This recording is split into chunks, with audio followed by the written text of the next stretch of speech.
My name is Anne-Marie Davis, and I'm the Japanese Studies Librarian at The Ohio State University, and I have the pleasure of introducing our spotlight speaker today, Mr. Fred Schodt.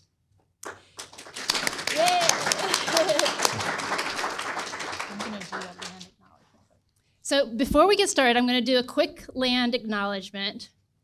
I'd like to acknowledge that the land that this library in Columbus occupies is in the ancestral and contemporary territory of the Shawnee, Potawatomi, Delaware, Miami, Peoria, Seneca, and Wyandot, Ojibwe, and Cherokee peoples.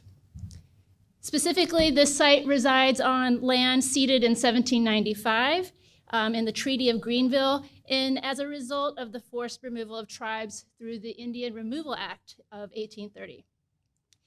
With this in mind, we'd like to honor the resiliency of these tribal nations and recognize the historical context that has and continues to affect the indigenous peoples of this land. So switching gears, again, my name is Anne-Marie Davis, and it is really my honor to be here to introduce Fred Schodt and serve as the moderator. I came to know Fred through my position. I curate the Japanese studies materials at OSU, and part of that collection is a world-class manga collection that we are very, very proud of. I inherited this collection. I have to give credit where credit is due. My predecessor, Maureen Donovan, who worked at The Ohio State University for 30 years, is to be credited for this collection. She built it from the ground up, starting in the 1980s, and collaborated with Lucy Caswell, the co-founder of CXC, and also the co-founder of Billy Ireland, to create what we think is what we believe to be the largest manga collection in the world outside of Japan.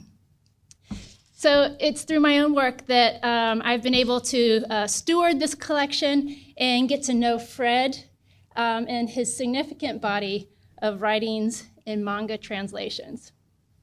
So just a little bit of housekeeping.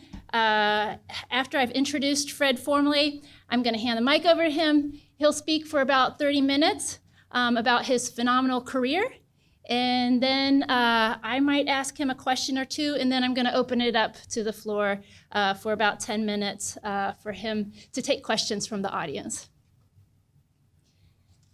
So Fred Schodt. Who is he? We're getting there. Fred Schodt is a pioneering manga scholar. I'm sure most of you recognize his name. He's also a translator, and he is the winner of this year's CXC Tom Spurgeon Award, which recognizes non-cartoonists whose support of cartoon art and cartoon artists has enhanced the field in a lasting and measurable way. And this is, I think, an understatement to say about Fred. His 1983 book, Manga, The World of Japanese Comics, was the first significant book to introduce Japanese comics to English speakers. Since this publication, he has authored multiple other books and articles on manga. In addition to his own publications, he is the translator of blockbuster manga series, Astro Boy by Tezuka Osamu, for example, The Rose of Versailles by Ikeda Ryoko, and The Four Immigrants manga by Henry Kiyama. It is in no small part due to Fred's pioneering work that a love for manga was sparked across North America and beyond. I told my brother last night that he is in part responsible for the multi-billion-dollar global industry that we see today. I wanted to tell my brother how important this was. I'm waiting for the billions. So in addition to this year's Tom Spurgeon Award, Fred Schodt is the recipient of numerous international awards for his work, including in 2009, the Japanese Order of the Rising Sun Gold Rays with Rosette, in recognition of his important contributions to cross-cultural understanding. So without further ado, please join me again in welcoming Fred and give him a warm welcome applause as he takes the mic.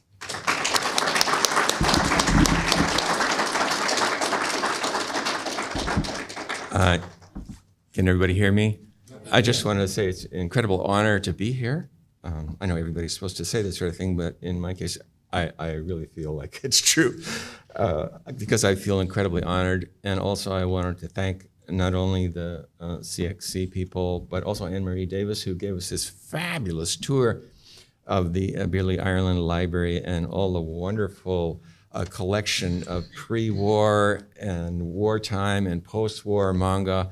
And it was for somebody like me who spent a lot of time researching these things, it was just an amazing 1 hour that we spent. And I was also so honored, of course, to get the award. Last night, I really have to be frank, I didn't know anything about CXC until I was contacted a few months ago. And I've been to a lot of cons. I've been to, as you can imagine, a lot of manga conventions, a lot of anime conventions, I should say. And this is completely different, and I love it.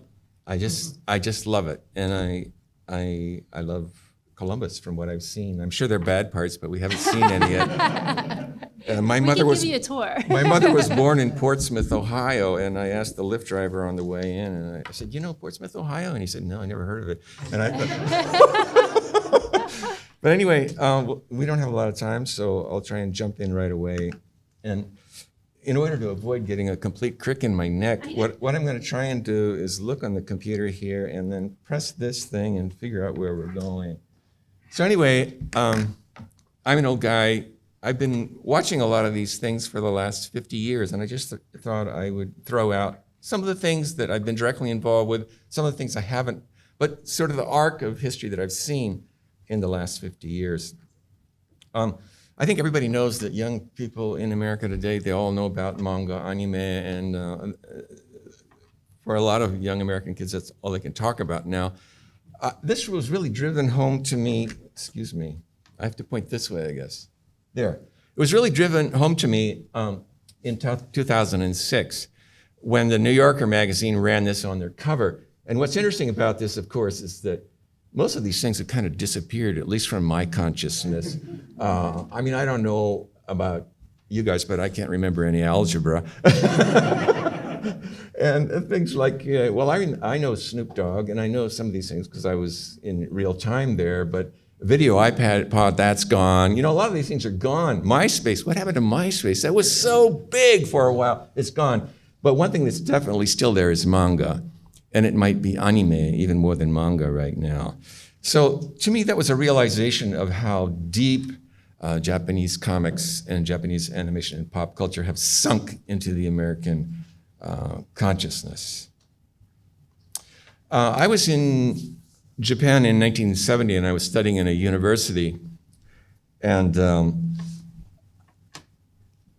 it was an era sort of like rock and roll in the United States. Actually, the vector was sort of similar because what was originally designed for children was comics were being read by more and more college students who were walking around instead of textbooks with comic books in paperback format or magazine format as a badge of pride. So I noticed that my roommates and my friends were reading comic books, and one of my friends, who later became a JAL airline pilot, one day he came up to me and he said, "Fred, I know you like Japanese comics," and he said, "You got to read this." And it was The Phoenix by Tezuka Osamu. And for those of you who are really into manga and anime, you may know that Tezuka today is known as the god of manga. And in some ways, he's the person who created the whole framework for the modern industry, this gargantuan industry of comics and animation that has come out of Japan. And under that umbrella, of course, or linked to it, are games and all kinds of other things. But my friend gave me 5 volumes of this work called The Phoenix by Tezuka, and he said, "You got to read this. You got to read this." And these are over 200 pages each, so there were over 1,000 pages in the story at that point. There were only 5 volumes. Now there's like 12, maybe 13. Tezuka never finished the story, but it's many thousands of pages long, focusing on the past and the future, converging on the present. And as a 20-year-old American who had kind of come out of the hippie consciousness, to me, this was amazing. So he gave it to me almost like somebody giving me a copy of the Bible, and he said, make sure you return it. So jumping ahead, 1977, I guess, I was back in Japan, and I was actually working as a professional translator, doing a lot of very boring government documents and all kinds of things. But some friends of mine and I, there were 4 of us, and we formed a group called Dadakai. And my friends were, there were 2 Japanese, Shinji Sakamoto and Midori Ueda, and Jared Cook, who was another American. They were students. I was actually working as a professional. But we had this dream of somehow making people more aware of Japanese comics and what an amazing culture it was. Because at that time, I just thought, this is amazing. You know, nobody knows about this culture outside of Japan, and yet for young people, this is it. And so we thought, well, maybe we could translate something. And we, of course, hit on our mutual favorite work, which was The Phoenix. So we translated 5 volumes of The Phoenix, which was all that was in existence at that time. And you can see here, photocopies were really expensive. So the quality is not good. The copy machine wasn't good. We took white out, and we whited out the Japanese. And we had no idea what we're doing because there was no frame of reference for this that I knew of at the time. And we hand wrote as best we could. Obviously, I'm not a professional letterer, but we wrote in here. And we translated the story.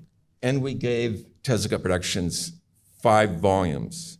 So it's about maybe 1,500 or almost 2,000 pages. And that sat collecting dust in Tezuka Productions for 25 years. But what's interesting is that you'll notice that you have to read this from right to left. We didn't know how to flop the manga. We didn't know how to flop the pages so Americans might be able to read them. Now, as it happened, around the same time, there was another group in Tokyo, and this was called Project Gen, which I became a member of. And they were attempting on not a commercial basis, but a non-profit volunteer basis to translate Keiji Nakazawa's semi-autobiographical work called Hadashi no Gen, or Barefoot Gen, which is based on his own experiences as a survivor of the bombing of Hiroshima. And they brought out the first volume, I think, in late 77, but it wasn't sold commercially. And it was distributed in the United States mainly through church groups, anti-nuclear groups, and that sort of thing. And my friend Jared Cook and I, we translated the second volume of this. And since then, there have been other groups have gone back and retranslated the whole thing. My friend Alan Gleason also translated several volumes, but it's still available now, and not just volume 1 and 2, but I think up to 8 volumes. And it's a gripping, horrific story, originally designed for children. Hard in America to believe that children would read this, but we all need to read it. I'm serious. Anyway, you can see some of the problems, because in order to get people to read manga outside of Japan, you had to make something that was readable. And in those days, Americans could not read from right to left. They had to read from left to right. And that's worthy of a PhD thesis. But you can see some of the issues here. This is the Japanese original. This is the English. Now, you'll notice with a work like Project Gen, or with Barefoot Gen, the panels are rectangular, largely, square or rectangular. It's pretty easy to swap things around on the page and make it readable from left to right, which is true on the right side of the screen. This is the Japanese, it's read from right to left. But you'll notice when there's a dialogue, you can't just swap the panels around. You have to somehow flop it, or you have to change the dialogue somehow so that it makes sense. When someone is questioning another person, the question should come first in English, and then the answer should come. So occasionally, with Project Gen, they could afford to flop an individual panel, because it wasn't easy. Basically, you had to make a photostat, so it was expensive. Anyway, what I didn't know at the time, and you always think you're one of the earliest persons to do something, and actually that story is never true. There's always someone earlier. There was a manga, sort of omnibus publication put out in, when was it? Very early, 1971, by a theater group, an avant-garde theater group in Japan. And lo and behold, they actually did a really great job with the sound effects. I mean, this is almost professional level sound effects as far as I'm concerned, but they didn't flop everything. So people had to read it from right to left. There was also a man in Switzerland, a Japanese man in Switzerland, who was publishing this work called Le Cri que tue, or The Cry That Kills. And his name was Atos Takemoto, which isn't his Japanese. His name is Japanese, but his first name is not Japanese at all. I don't know where that comes from. But anyway, it was an omnibus, and it contained a variety of stories inside. And this was done in 1978. So what's interesting here is, again, this is largely shuffled. You'll notice this is, if you're fans of Tatsumi Yoshihiro, some of you are. If you're really into Japanese underground comics, everybody knows Tatsumi. I think this is Goodbye, I'm not sure, which is in English now from, I believe, Drawn and Quarterly in Montreal. But anyway, if you look at the top, the woman is, that's correct. She's hitting her matches, lighting her matches with her right hand. That's correct. So they've shuffled the panels. And generally, you can see that it makes sense. She's usually, the cigarette's in her right hand. But every once in a while, you'll notice things like the cigarette's in the left hand, which in Japan at this point in history, there were almost no lefties ever depicted. That's just the way things were. Europe was also quite early to the game of trying to localize manga, mainly because of the popularity of animation in France and Italy. So this is a work called Candy Candy, which is totally surreal, about an orphan from Minnesota and so forth and so on. It's for girls. And what they did was they colorized it. But if you look carefully, you'll see she's got her left hand up to her face. So they probably flipped this, so you can read it from left to right. These are clues to whether a work has been flopped or flipped. This was a work that I translated. I actually translated it twice. Once for the translation company I was working for in Tokyo. They got a request for a rough translation in a hurry of all, I think is it 4 or 5 volumes? I don't know. It's a huge story. And my friend Jared and I, we just raced through this thing on pencil, writing over in whiteout. And we did it all, and we handed it over to the translation company, and it had been commissioned, I think, by the people who were putting together a film based on the Rose of Versailles, which came out in Japan. It's called Lady Oscar. It was shot on location in France, in Versailles, using English actors and then dubbed back into Japanese. And it's so bad, it's really great. But what was so ironic was that Jared and I gave the translation, handed it over to this company, and I didn't have a copy. And then later on, I was asked by a company in Tokyo to start translating it, and I did 2 volumes. But this was not for the US market. This was for the Japan market, for people who are learning English mainly. So it had notes in the back and that kind of thing. Moving to America, a good friend of mine in San Francisco, Leonard Reifus, some people may know him, I don't know. He used to have a company called Educomics, and he took it upon himself to try to localize Barefoot Gen in a way that would appeal to Americans, making it American comic book format, flopping everything. And originally he brought out a work called Gen of Hiroshima, but he realized that in American comic book format, it would probably take him the rest of his life to publish the entire thing. So then he found a work, or we helped him find a work by the same artist, by Keiji Nakazawa. It was a short work called Ore wa Mita, I Saw It. And this was great. This was perfect for the American market at the time, I thought, and Leonard thought, and we all thought. So Leonard colorized it, and we tried to make it as where Leonard tried to make it as much as possible like an American comic book. So everything is colorized. It's all flopped. You read from left to right. I didn't translate it. I think I did some of the sound effects. I did some of the hand. At that time I was trying to learn how to do lettering and that sort of thing. But Leonard had a really great deal, or it seemed like a really great deal, to print it in color. And I think he printed something like 40,000, which in those days was almost unheard of. This is 1982. And I think he had about 40,000 copies in his garage for the last 30 years. So anyway, around that time, I decided that translating manga wasn't going to work. That first of all, probably needed something like a book introducing manga as a culture to people. And then maybe they would get interested in manga, and then maybe they would learn how to read them and so forth and so on. And I was really fortunate because when the group I was in, Dadakai, had started translating The Phoenix, we had actually gone to Tezuka Productions and met Tezuka, who is as I mentioned earlier, the god of manga.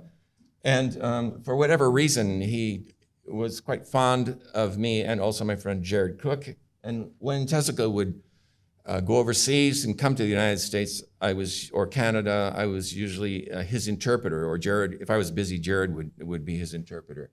And when I was translating this giant autobiography, which unfortunately is being reprinted now, but this, if you want a biography of Tezuka, this is the one to read. When I was translating that, I got a real laugh because on one page there is me. This is Tezuka, and this is Ward Kimball. And you can see the artist who was Tezuka's chief sub-assistant, or sub-chief assistant, Toshio Bang. He could draw in Tezuka's style, so that's another reason it's really interesting. But he worked off, like a lot of Japanese artists, he worked off photographs. So this is me, and I have no idea why I was wearing that vest. But this is like 1979 or something. You know? Tezuka always wore his beret and always had his glasses. And there's Ward Kimball. You can see how Japanese artists often work off of photographs, and it's very useful for them. So anyway, in 1983, I was able to publish this book, and Tezuka, bless his heart, wrote the foreword. And because I knew him quite well, his company was very helpful to me, and also my publisher was very helpful, even though they paid hardly any royalties at all. But I was able to interview just about anybody I wanted to in Japan, and also do a lot of research in places that were normally difficult to do research. And Tezuka wrote the foreword, which was really a huge help. And he knew in 1983 what was going to happen. He passed away in 1989, but he knew, he saw. He was one of the few artists in Japan who already had international exposure because of Astro Boy. And he'd seen how Japanese manga were starting to catch on, and especially animation was starting to catch on in Asia and also in Europe. It hadn't happened in America because everybody had forgotten about Astro Boy and Gigantor animation on TV at that point. But he knew that animation was kind of going to open the doors and manga would follow, and that also that manga could be a wonderful vehicle to cross international boundaries and contribute to world peace and understanding, that kind of thing. So this is from the foreword that he wrote. And I just bring this up because it's kind of interesting. It shows how times have changed. I ran I had 4 sequences or episodes in the back that I hoped would be representative of Japanese comics and would give people an idea of what it's like to read them. And in order to do that, I knew that I had to flop everything. I had to be able to read, people had to be able to read them from left to right and not from right to left. So everything is flopped. I actually tried really hard to learn how to be a letterer, and my hat's off to professionals because I know they're in the audience. I was so proud of my lettering, and then after the book came out, somebody sent me a letter. You know, not many computers in those days. He says, "I love the book, but your lettering sucks." But the reason I show you this is that if you look up here, people often ask, what's the problem with translating? What's so difficult about it? Most translation of manga is really easy, to tell you the truth. But the picture always has to have primacy. Or primacy, I don't know how you pronounce it. The picture has to be given the most attention. You can do a lot of things with the words, you can change the words, but sometimes, especially with Tezuka's manga, he creates havoc. And this was a unique feature of his. He had a dialogue with his fan base, which was enormous, millions and tens of millions, maybe all of Japan, really.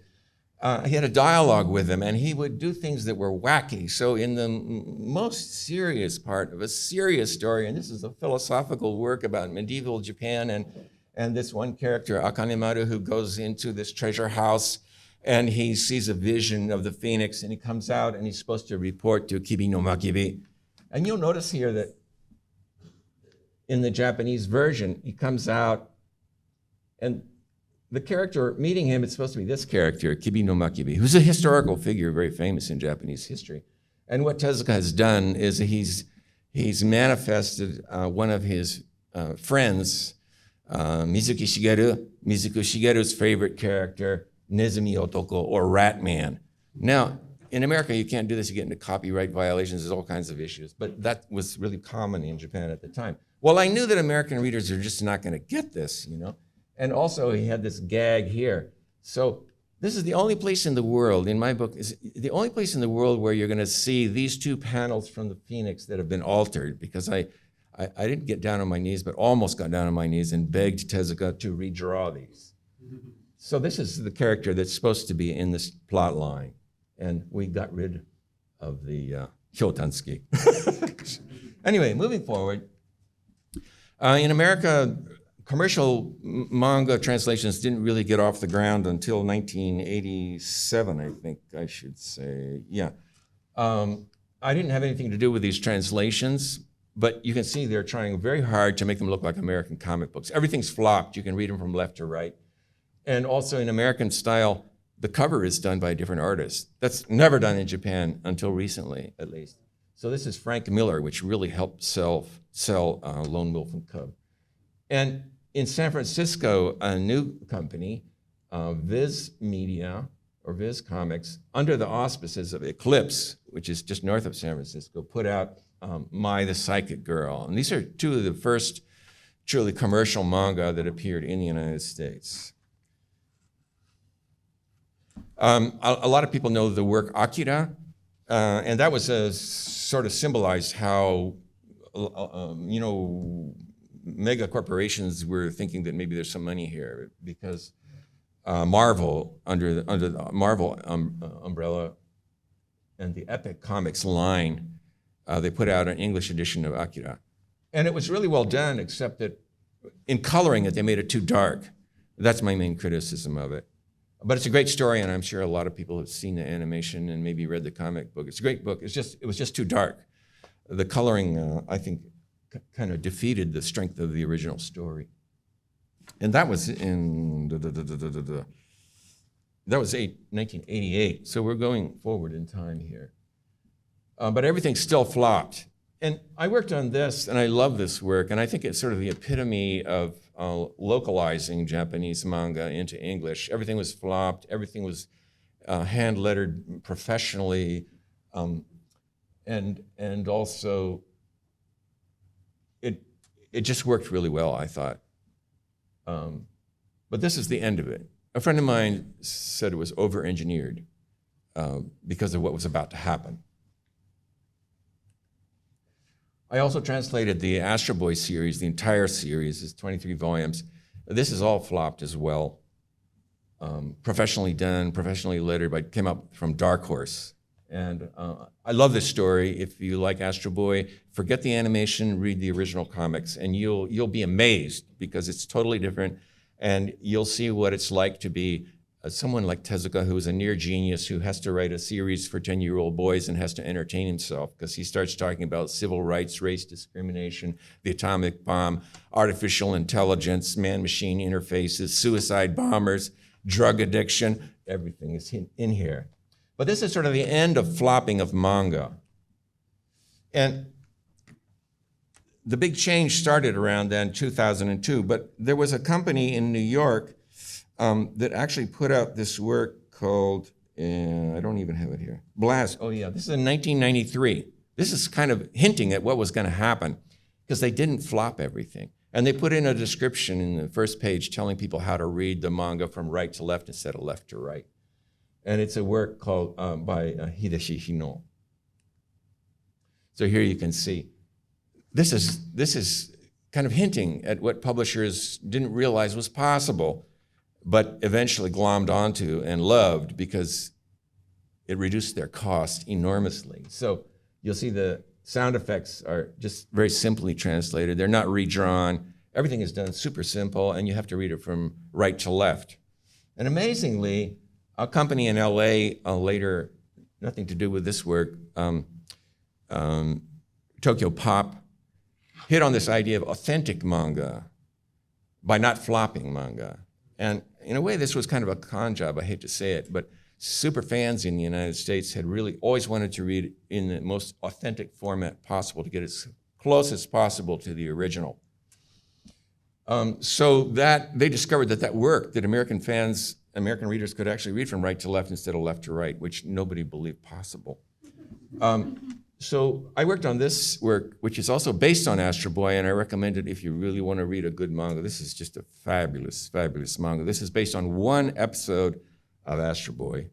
And didn't kayfabe do something of Pluto? Maybe. Anyway, it's a great work. That was not flopped. But if you go on the web, one thing that's interesting is around this time also there's this huge issue of piracy, enormous issue of piracy, because as the technology makes it easier and easier to work with manga and localize them, it turns out that everybody can do it.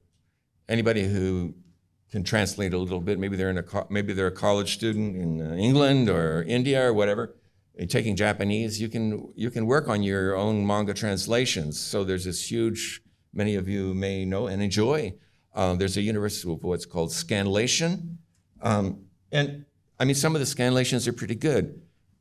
You don't have to flop anything anymore. So with using Photoshop and a good dictionary and a knowledge of Japanese and having some Japanese friends helps. You can put together a group and you can put together some pretty quality stuff. Of course, it's not licensed, so the artists don't get any money and the publishers don't get any money, but ironically, it has helped the global popularity of manga a great deal. Sometimes you can tell.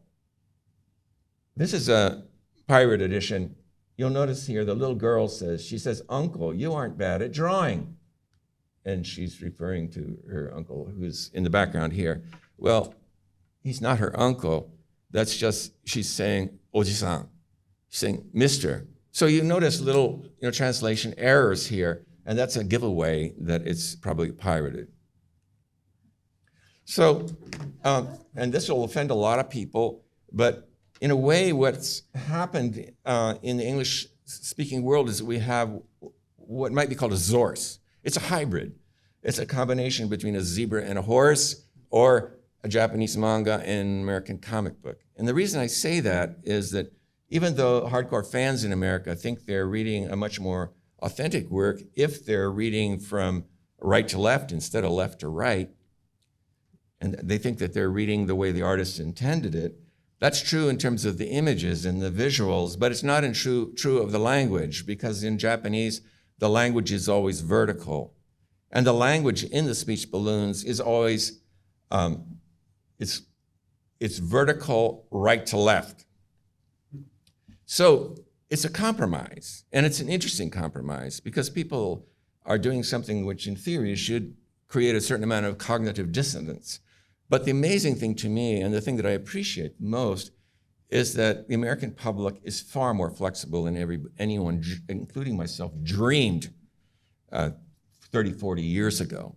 I mean, I never imagined in my wildest dreams that Americans could read from right to left instead of left to right. That's incredible. And there should be a lot of academics who are studying this phenomenon, because it turns out, believe it or not, that Americans are much more flexible than Japanese people are.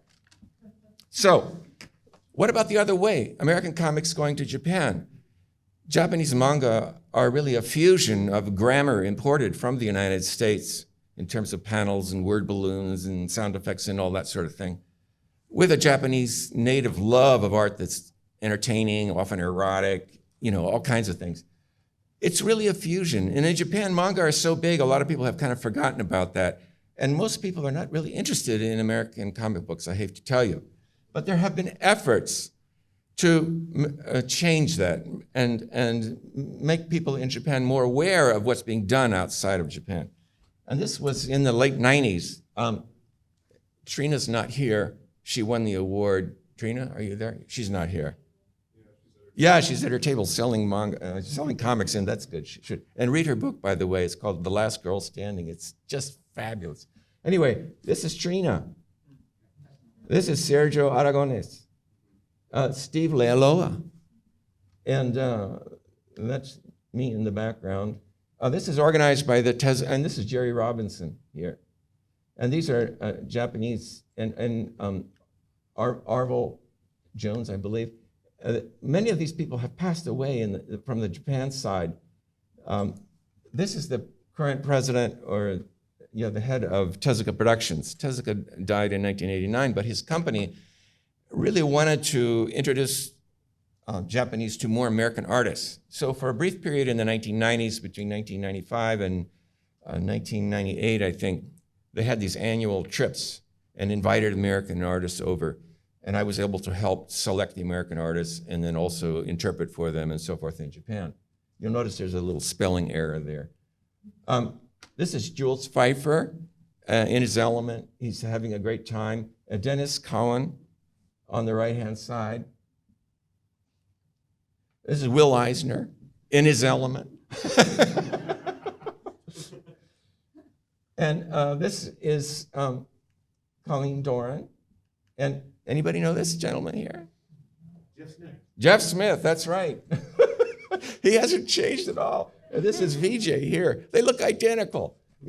This is me. Jeff said the other night, you look exactly the same. It's not true. His hair is just a little longer. He looks identical. I'm completely white. I don't have nearly as much hair. I had a ponytail in those days. And anyway, and this is Nicole Hollander. So this was a program that lasted between maybe 96 to 98. And it was great. It was a lot of fun. I wish Jeff were here because he was talking. My wife, Fia, took a photo of me and Jeff and Vijay because I haven't seen them for, 1996. How many years is that? 27? Something like that? I hadn't seen him. But he immediately started talking about this episode where he'd been drinking with Mr. Matsutani from Tezuka Productions. And he said something about it. I don't know exactly what he said last night, but he was holding a Coke, drinking a Coke, and they played a joke on him or something. Well, lo and behold, I had a photo. Here he is with a Coke bottle. And that's Jules Pfeiffer. And something on his nose, a little thing in the projector. And this is Mr. Matsutani, and he's winking. So there's some kind of joke, and I don't even remember what the joke was.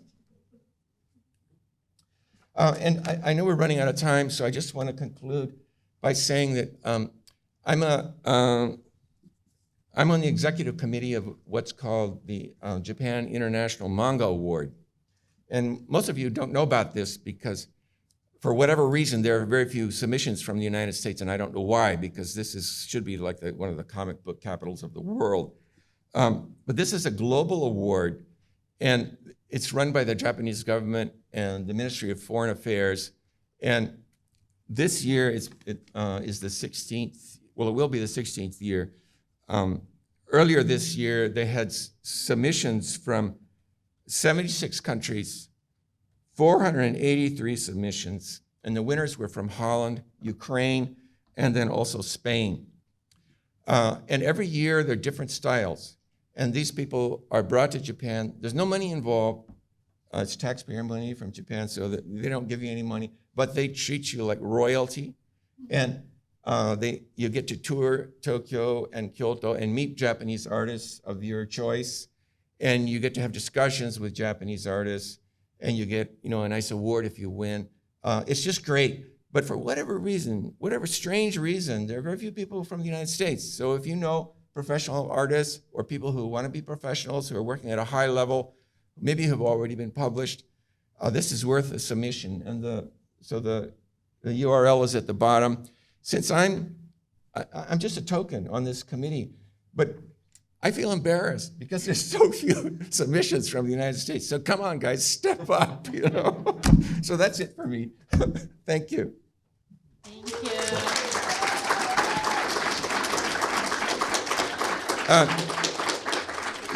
These are my books I've written about technology, religion, robotics, acrobats, and everything. But the ones that are outlined in yellow seem to be the only ones that anyone is ever interested in. Those are about manga. And actually, we brought just shameless self-promotion.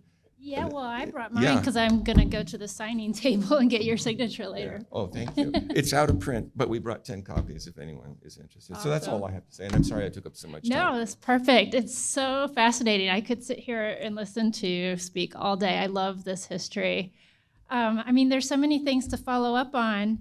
But one of the things that I found really fascinating when I was reading your book, and I attended an event that you spoke at online in San Francisco in, I think it was June. Yeah, and so you were talking about how you started out with the group Dadakai, and you chose the Phoenix, Hinotori, to translate first. And what fascinated me was that this is a comic that was written in the 1950s that I believe, and that you translated in the 1970s. And then you wrote a book in the 80s to try to tell people how great Japanese manga is and help localize the idea of Japanese manga. And then in 2002-ish, it was finally picked up by Viz and your translations. Yeah. So that's like 50 years, right? 25 years. Well, actually, it was Tezuka's life work. So he was drawing it until he died, and he never finished it. I see. Because it's the past and the future converging on the present. And he wanted to keep drawing even when he was on his deathbed, but he couldn't. So it began very early, but he was writing it constantly through that period. Yeah.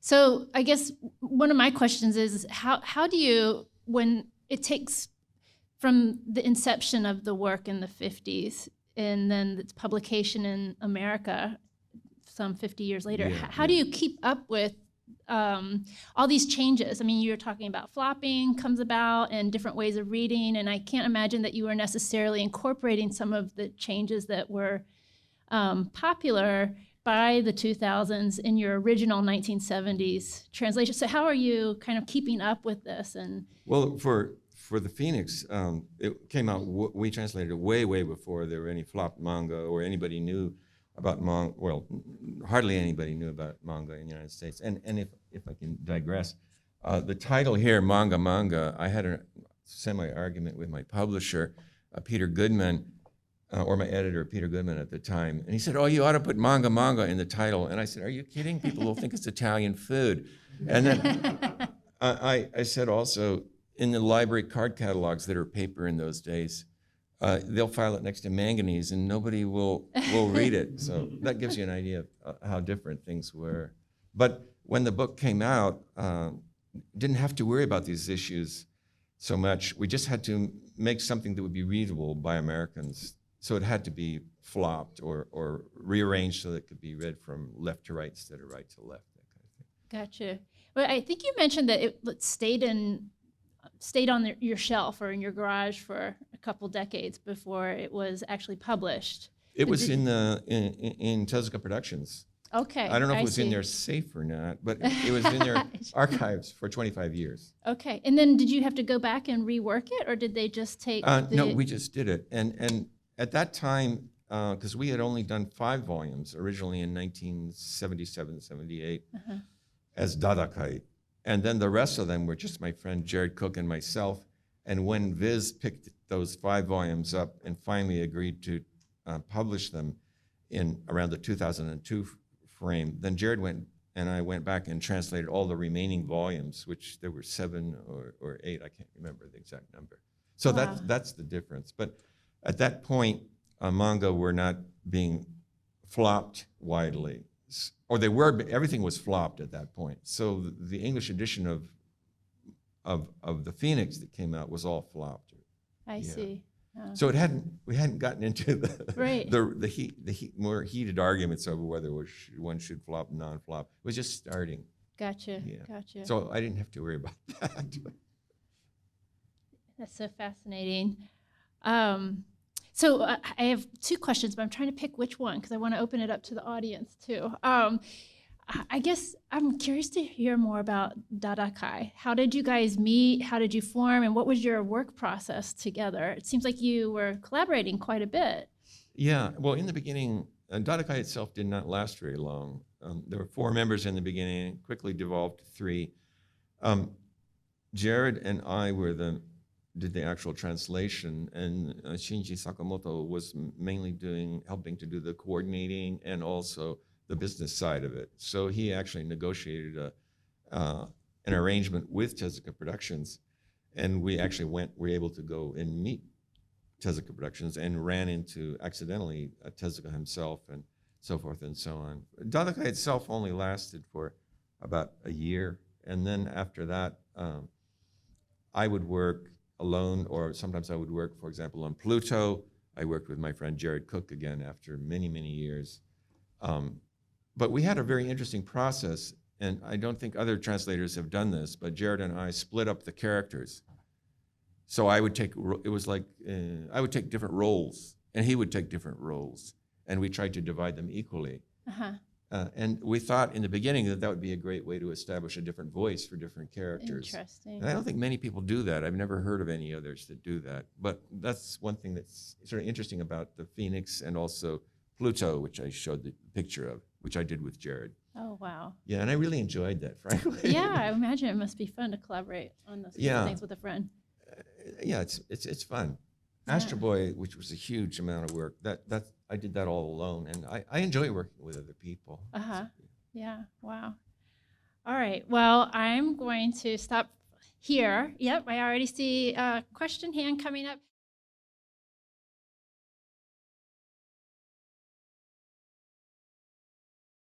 Yes, I knew Torin very, very well, and I worked very closely with him. And on Ghost in the Shell, he's actually listed as a co-translator. But in those days, I should mention the co-translator was really like an editor or the stylist. And it's interesting because on Ghost in the Shell, Torin worked as editor and stylist on my translation, but there's also a bilingual edition which is issued in Japan that I actually get royalties on. And that's my raw translation, the original translation. So you can see how the process worked if you compare both of the works. And Torin was a good friend of mine, and he had a huge, he made a huge contribution to the popularity of manga in the United States. Unfortunately, a lot of people have forgotten how big his contribution was. But San Francisco, for a strange reason, became kind of a center for many, many years of translation of manga.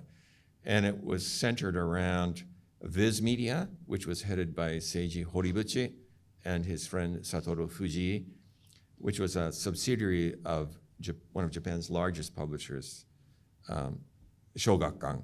And later on, now it's Shogakukan, Shueisha, and Shopro. 3 companies have invested in it. And Torin had a localization company, and he did a lot of his work for Dark Horse Comics. So Dark Horse published, for example, Ghost in the Shell, and also Orion and other things that I worked on too. And Torin he made a huge contribution. And he was focused on making things as much like American comics as possible. And I think it was very painful for him to see how Americans were so flexible that they could read from right to left instead of left to right. It is stunning, isn't it? Yeah.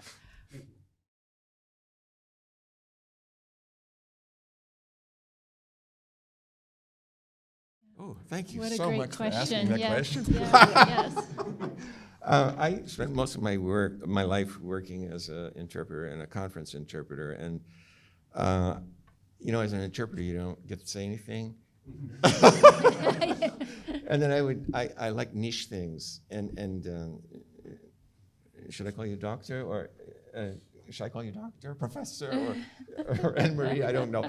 But anyway, like the professor here, I love niche things. I love obscure things, and So I tend to glom onto ideas that are not very commercial and that not many people know about and probably never will know about. But if you're interested in a story of a Native American who was one of the early Americans to enter Japan before it was officially opened, this is a great book. And also I'm really into stories of Japanese acrobats who came to the United States and also Europe in 1867, 1868 time frame. So, and my newest book is on the Heart Sutra. It's about a Buddhist sutra, if anybody's interested in sutras. Definitely, very cool. Please.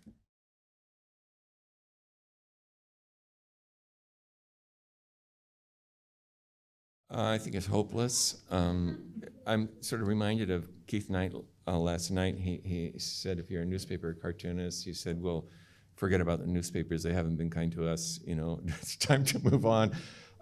Manga translation is not a viable career, I think. I don't look at me and think that I have made a living translating manga.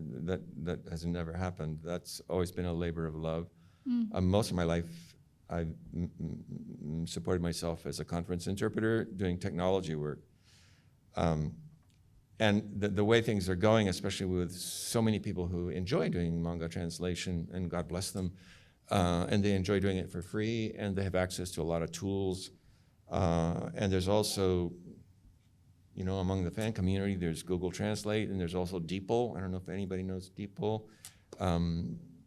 It's very, very difficult to make a living as a manga translator. I would recommend moving upstream, editing or maybe working for companies that are trying to sell manga or anime in some sort of editorial position or sales position or something like that. That would be a safer way to go and make the translation just a labor of love.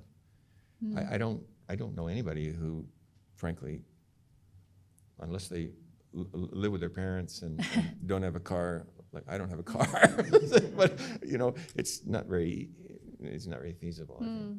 Yeah, I remember at the event that I saw you at in June, that Matt Alt and Alt Productions, the Alt Productions team was there, a translation group, and they were commenting that they had moved to video games. This was the direction they found they had to go in to make any money, or that was really I don't nice. know if lucrative's the right word.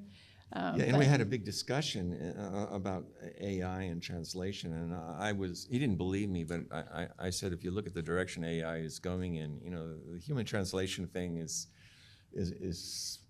kind of on thin ice going forward, and they didn't believe me, but bit of a debate there, huh?